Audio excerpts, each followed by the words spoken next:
What's the biggest double standard in society? Story 1. People love to say don't judge others, but are quick to judge anyone who doesn't fit their idea of normal. Hypocrisy is real. One of the toughest realizations I had in my life is that humans are going to humans.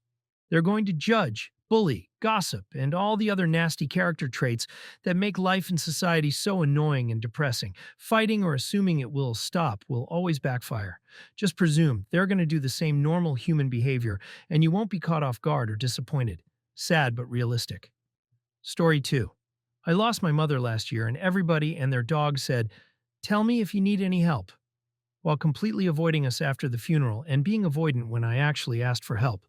Also, my dad's friends, who told him all the things they would do for or with him, who haven't even bothered to pick up the phone and call him since last summer.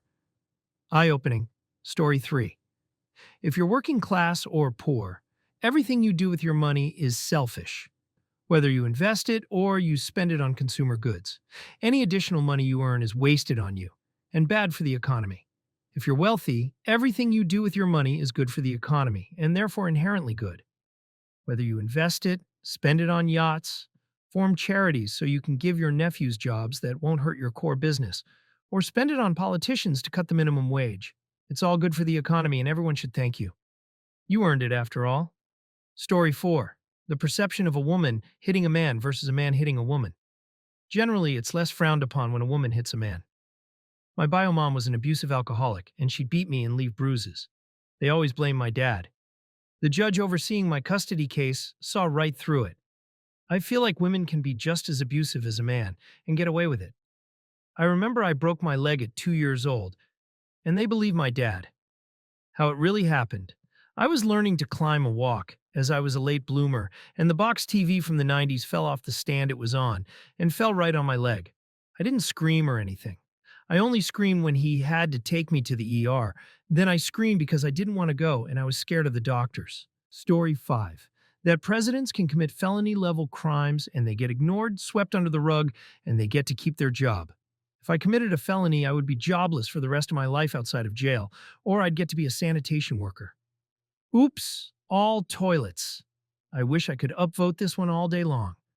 The way that ordinary people are okay enough with this, to elect someone convicted of felonious behavior blows my mind. Because if I told the same people I'd shoplifted penny candy by accident as a 5-year-old, there would be hell to pay, and I would never be deemed trustworthy. It's mind-blowing. Story 6. Today on International Men's Day, you'll know nearly nothing about men's problems. On International Women's Day, you'll hear loads about women all week, trying to help them where it's needed. Just shows how men are the disposable gender, and no one cares about them. I hear more about men's issues on Women's Day than on Men's Day. I feel like this is one of those comparisons where a valid point is only ever made a rebuttal. It's like missing white woman syndrome. Or what about homeless veterans? No one is stopping anyone from signal boosting those issues 99% of the time, but it's only ever brought up to belittle the attention being applied elsewhere. If Women's Day disappeared, no one would ever mention Men's Day at all. Most of the people who complain on Women's Day don't even know when Men's Day is. There is nothing stopping the highly influential complainers from using their reach to make Men's Day a massive spotlight on men's issues. Story 7. Rich people versus the rest of us. Specifically around debt and how it's handled. Can't cancel student loans. Unemployment checks during the height of the pandemic were taxed. But PPP loans? All of them were forgiven. Bank running out of money. Bailout. Socialism for me, but not for these oligarchs. Big corp environmental violation? Slap on the wrist via a teeny tiny fine that makes it cheaper to do the wrong thing than the right thing. So the wrong thing is built into the business model. Story 8. Musicians in the music industry. If you're male, you can look any way at all, wear anything you want, and treat people around you any way you want. There will be zero criticism of any of that. Female, you must dress in revealing clothing, be a very specific clothes size, dance as well as play your instruments, and face constant criticism no matter how high your skill level is. Story 9. Rich versus poor. Trump or any other gazillionaire plays the tax system or file for bankruptcy. They're just geniuses. A poor person does it. Trashy. Rich people get drugged up and act like tool bags. Oh, it's the pressure of being famous. A poor person does it. They are a scourge on society. You can pretty much get away with anything. If you're rich. Story 10. Looking at American politics, it appears interesting that Republican Trumpers believe that Democrats are sheep and brainwashed by the mainstream media. But historically and currently, the majority of uneducated individuals vote for Trump. Historically, the class of people who believe what others tell them while lacking the education to understand truth from fiction and actually understand policy are the sheep that get led to slaughter.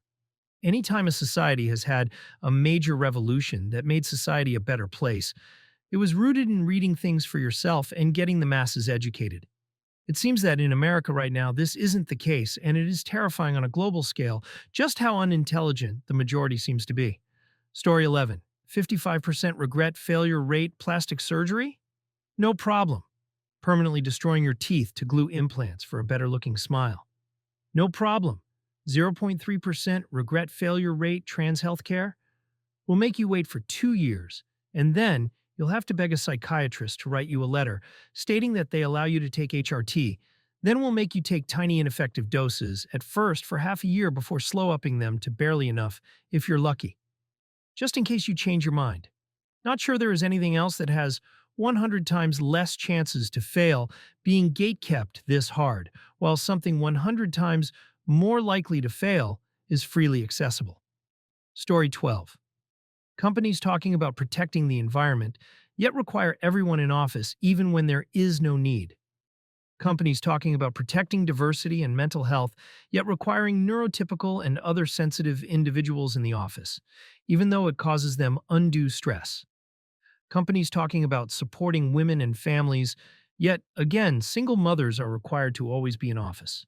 Story 13. The way women are treated medically. Just Tylenol after a C-section. Just a Tylenol for cervical biopsy surgery. Just Tylenol for Achilles. Tendon lengthening surgery. We are constantly dismissed, not believed, denied care, told we are lying about our pain, or that it is all just in our head. That medication is tested almost exclusively on men. That women have a higher pain tolerance than men. That I was never offered pain management during birth.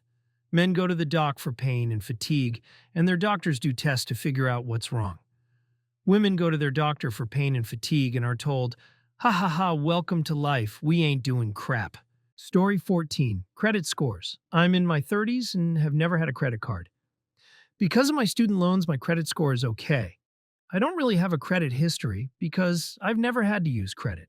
And that is used against me. That's wild. I could get a credit card, but the principle behind it is ridiculous. Having to pay hundreds of dollars in fees a year to prove I can pay off my debts is insane and, as far as I'm concerned, a scam. I know I'll have to bite the bullet someday, but the whole idea of going into debt to prove you can pay your debt is such a double standard. Story 15. Men wanting traditional things like marriage and kids makes them attractive. But when women want those things, they're desperate and lonely and crazy. Or when men pursue a woman after she turns him down, he's fighting for her. And it's romantic, but if it's reversed, women are again crazy and desperate. Men's medical symptoms are believed and a woman is dismissed, saying she's on her period or just needs to lose weight and her problems will go away. When a man is raped, it's rape. But when a woman is raped, it depends on her sobriety and what she was wearing. Story 16. For sure, the biggest double standard I see is the cultural perception of gender discrimination. Misandry is still played for laughs in the media and in the greater social environment, while misogyny is largely treated like the hatred that it is. Saying hateful, awful crap about men is even seen as empowering for women sometimes, albeit rarely. Just talking about misandry usually leads to a tense, awful conversation where everyone gets pissed and nobody learns anything. There are for sure highly influential, openly misogynistic people out there, especially influential with Gen Z young men, but these people are extremely divisive and despised by the broader culture. Misandrists don't really get that treatment. I get why. Misogyny has way deeper cultural roots in a history of oppressive gender roles. At the end of the day, though, hate is hate, and complacency is just growing new roots. Story 17. Women getting better tasks, jobs, opportunities, promotions to drive numbers up, While the same organization pushes the equality narrative. I mean, if you want women and men to be equal, then why are you handing out promotions/benefits based on being intimate and not competency/skill? I'm sorry, but having the numbers be closer is not equality. Treating both male and female the same is. Yes, it's a government job. Story 18. The difference between how overweight men and women are treated. Overweight women are always told they're beautiful no matter what, celebrated in the media, and encouraged to embrace their size. Overweight men, on the other hand, are ridiculed by everyone, called fat and ugly. And overweight characters in TV shows and movies are always the butt of the jokes. I can't remember the last time I ever saw an overweight man get told he's handsome the way he is. A great example is underwear modeling. Women's underwear is now shown by models of every size, from healthy weight right up until borderline obese. I've never seen male underwear be modeled by any guy who wasn't absolutely jacked, hairless, and in the top 1% of attractiveness.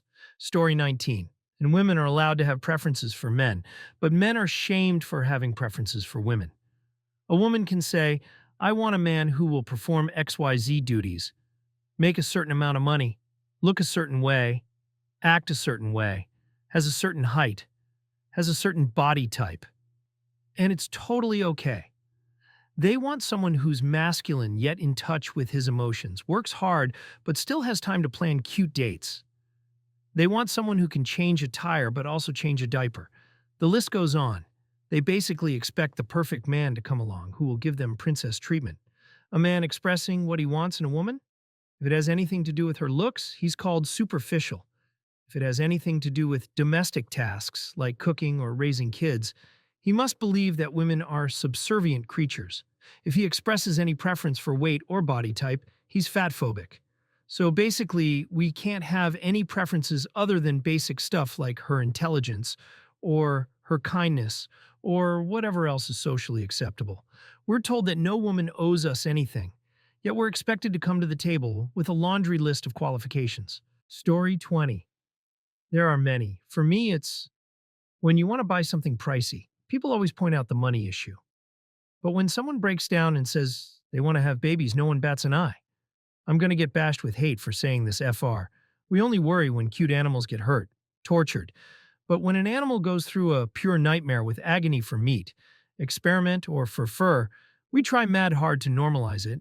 But the truth is pain. I understand some of these killings should be done for some reasons. But I still can't understand why even in a time like this, that we have super developed technologies. Why those things are still done in such gruesome ways. Story 21. What's racist in one country is perfectly acceptable in another. For example, in some countries, you have special rights to protect the native peoples. With good reason, sometimes because they were formerly colonized, other times because their culture is slowly dying out. But if any political party would ever propose such a thing, in a European country they are the bad guy, racists, fascists, etc. Such plans are absolutely demolished in the media and rejected by a lot of liberal leftist parties. But those same leftist parties don't have a problem if such rules exist in other specific countries. Positive racism is something that should be accepted by all countries if parties of native peoples have the desire to implement such rules, or not accepted at all worldwide. Story 22. Today I met a Spanish couple living in Germany for 14 years. They were on a train that was supposed to go to the airport, but suddenly changed plans due to early arrival. That's what was announced. Don't kill the messenger. This was announced, but they didn't understand, because they spoke no German. They didn't understand what was about to happen, but they realized that something was wrong, so they decided to approach me and ask for help. The woman was dictating the question to her phone in Spanish, but I speak Spanish, so I understood and immediately answered her question. Turned out we were all heading to the airport, and were soon about to take the same flight to Spain, so we sat together and started chatting. It was a nice chat until we started talking about recent protests against tourists and foreigners in Spain. At this point, you've probably guessed it, but they were unhappy with foreigners that didn't speak Spanish but lived in Spain. When I started asking uncomfortable questions, they came up with thousands of excuses and insisted it wasn't the same thing. We have kids who speak German and do everything for us. German is harder than Spanish. Germans are impatient with foreigners learning the language and so on. P.S. I'm neither German nor Spanish. I was just a neutral referee trying to make sense of their position. The fact is that the absolute majority of people who discriminate against foreigners based on language would also be unable to learn a language as adults if lived in another country. But this discrimination is perfectly normalized here in Europe. Story 23. Family life in general. Oftentimes, men are expected to be the breadwinners and split household and family duties equally with their partners. Other times, women are expected or encouraged to work full-time and mostly take care of the house family. It feels like we're in a weird spot where most people can't make enough to comfortably provide for a family on one income, but the additional cost of having a second parent work whips a lot of the additional income. And the circles I'm in seem to have a negative connotation for a woman to not work. Overall, this seems like a generational thing, but older family members can be annoying with their judgments on this. Story 24.